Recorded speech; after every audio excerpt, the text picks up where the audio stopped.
Nedaudz parunāsim par tādu ļoti interesantu un svarīgu lietu kā spēka vieta mājās, jeb altāra vieta mājās.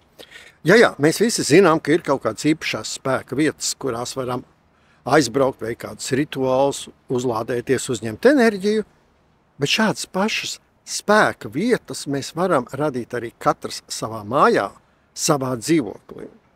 Un būtībā viņām pat vajadzētu katrā mājā vai katrā dzīvoklī būt.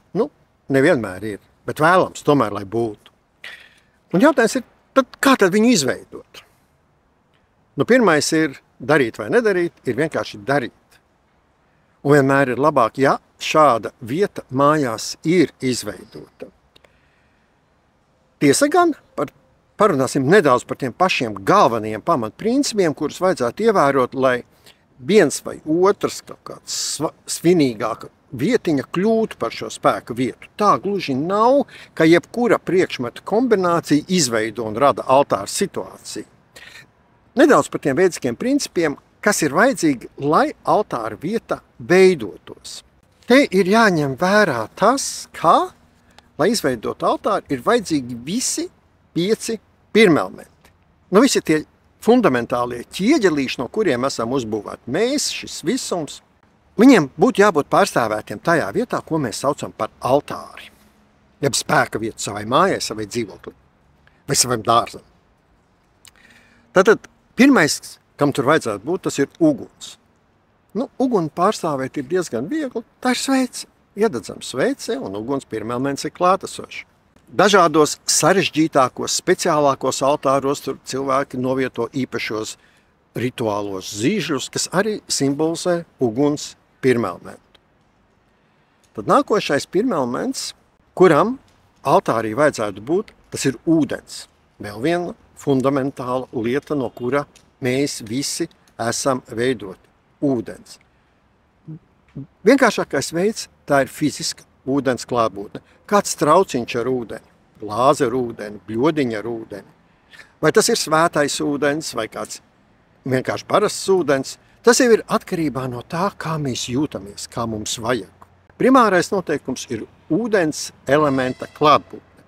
Var izvietot arī kādus priekšmetus, kas asociējas ar ūdeni, kas simbolizē ūdeni, kas jums asociējas ar jūru, okeānu. Piemēram, gliemežvāki arī viņi saistās ar ūdens pirmelementu. Viņi rada šo emocionālo sajūtu, ka ūdens šeit ir klātesošs. Un tad nākošais pirmelements, tā ir zeme. Viņu var viegli pārstāvēt ar dažādiem minerāliem, kristāliem, un šeit mēs varam izvēlēties jebko, kas mums šķiet piemēroti mūsu enerģētiskajām sajūtām atbilstoši vai atbilstoši kādām mūsu zināšanām vai pārliecībām. Ar zemi saistās arī monētas. Jā, mēs varam šeit arī uz altāra, lai simbolizētu zemes elementu klātbūtni, nolikt monētas, darbojošās monētas vai kaut kādas simboliskās, rituālās monētas. Tas ir vienalga, tas ir pēc mūsu sajūtām, pēc mūsu redzējuma. Nākošais pirmelements, kas ir kardināli svarīgs, tātad gaisa elements. Jā, no viena viedokļa, protams, ka viss notiek gaisā, gaisa ir visapkārt, bet īpaši gaisa pirmelementu akcentē aromāti. Tātad vīraki, smaržnūjiņas. Un tā kā kaut ko daram uz altāra, iededzinām smaržnūjiņas. Mēs aktivizējam gaisa pirmelementu. Un tālāk nākošais pirmelements, kurš ir vitāli svarīgs, tātad ēters. Tā ir mūsu garīgā telpa, sasaikne ar garīgu attīstību. Un to var simbolizēt diezgan vienkārši, ka mēs novietojam uz altāra figūriņas vai attēlus, kas saistās mums ar dievišķo. Tie var būt kaut kādi dievību attēli. Pilnīgi vienalga pēc kuras tradīcijas. Šeit iet runa par principu, kā veidojās altāris.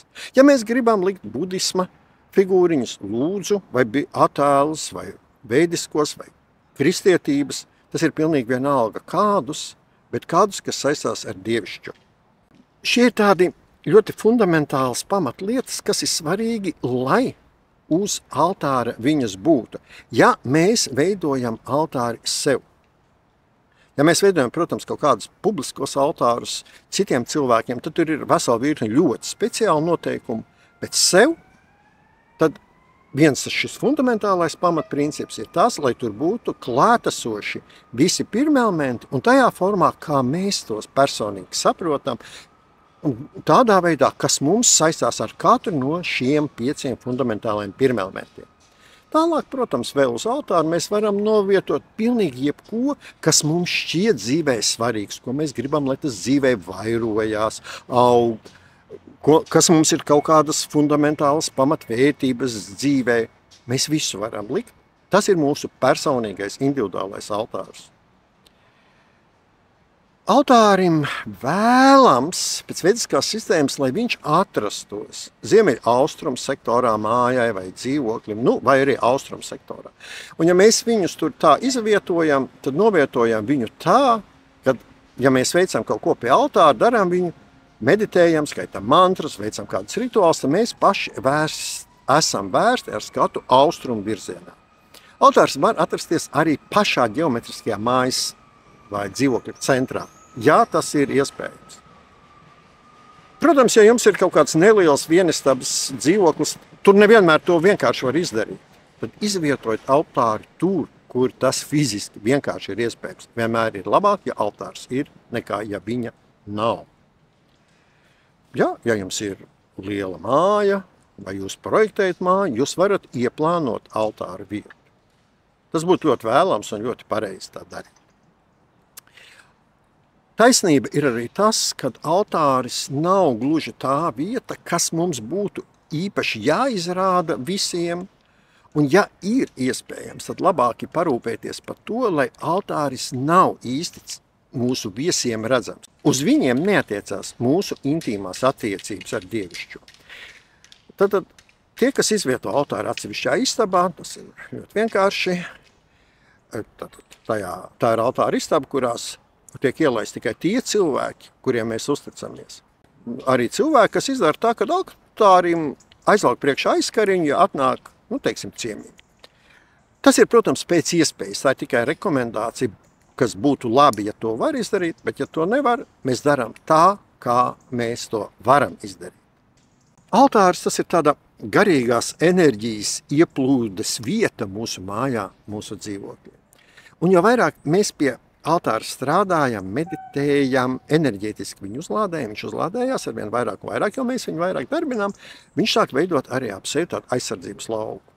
Tas, ka mēs vienkārši šeit saliksim kaut kādā vietā uz altāra tur sveicīti, smaržņojiņu, kādu dievības attēlu, ūdens trauku, tas uzreiz automātiski kļūst par altāri, gluži tā nav. Altāris ir jāieslēdz, jāiedarbina, un mēs to paši varam izdarīt.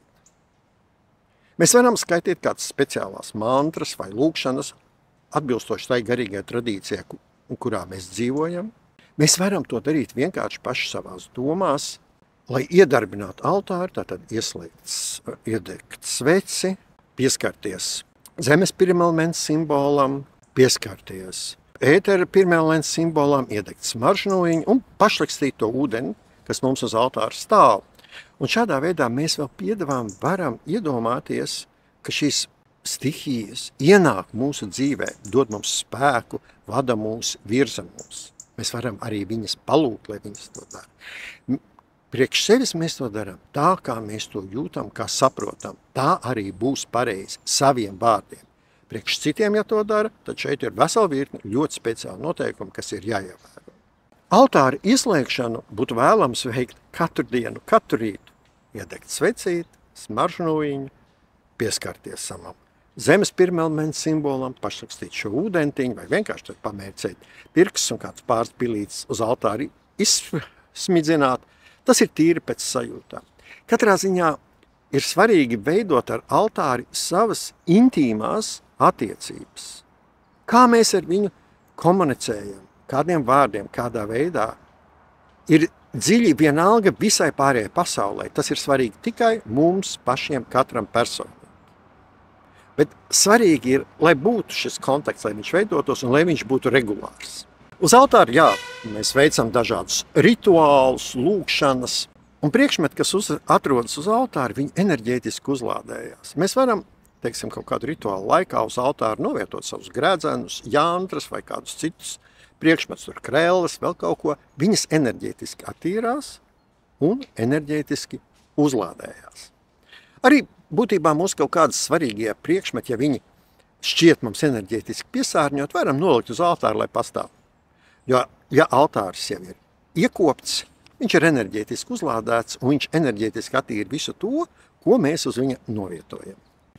Veidosim altārus savās mājās, savos dzīvokļos, savos dārzos, un lai mums vairojās enerģija, lai mēs kļūstam tīrāki, stiprāki, garīgāki.